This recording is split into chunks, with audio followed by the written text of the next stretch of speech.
تو اب رب نے اس امت میں پیدا کر دیا ہے اور کلمہ نصیب کر دیا ہے، اس بات کا شکر ادا کریں۔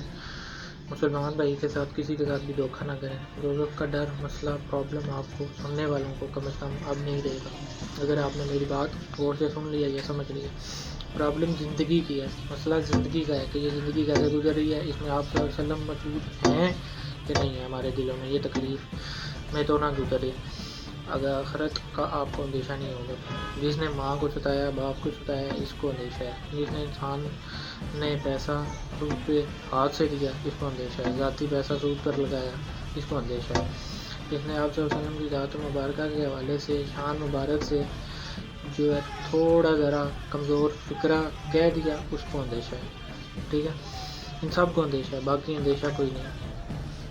ٹھیک ہے، اور یہ سب باتیں کلمہ پڑھنے اور مسلمان ہونے، مومن ہونے سے باہر کی ہیں۔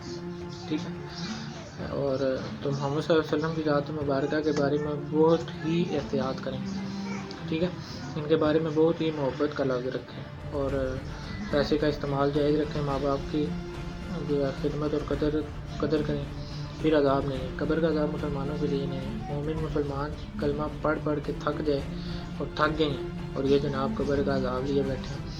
ویسے بھی آپ یہ سوچیں کہ بہت سارے مذہبوں میں، جیسے آج کل دنیا میں ہر کوئی نہ کوئی نیا دین آ رہا ہے، مذہب آ رہا ہے، تو تبلیغ کرنے والے تبلیغ کیا کرتے ہیں کہ آپ ہمارے دین میں آ جاؤ اور آپ پہ خیریت ہو جائے گی، دنیا بھی بہتر ہو جائے گی، آخرت بھی اچھی ہو جائے گی۔ اب اس کے بدلے تبلیغ والے یہ کہیں گے، جو اپنے دین کو پروموٹ کریں گے، وہ یہ کہیں کہ ہمارے مذہب میں آ جاؤ یا شامل ہو جاؤ، آپ پہ قبر کا عذاب ہے۔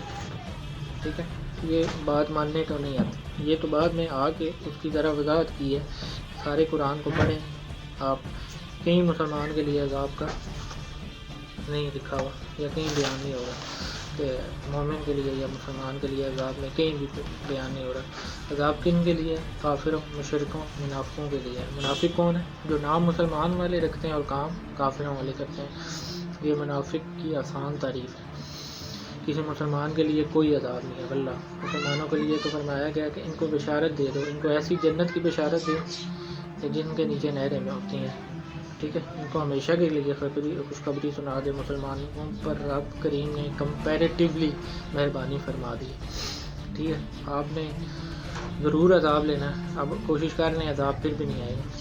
ٹھیک ہے، اس امت پر عذاب کبھی نہیں آئے گا۔ بادشاہ کا 1000 غلطیاں کریں، رعایا جو ہے 1000 غلطیاں کریں، پھر بھی نہیں عذاب آئے گا۔ سیاستدان 1000 غلطیاں کریں، پھر بھی عذاب نہیں آئے گا۔ ٹھیک ہے، تو اس امت پر محبوب صلی اللہ علیہ وسلم کی وجہ اور وسیلے سے مہربانی ہے۔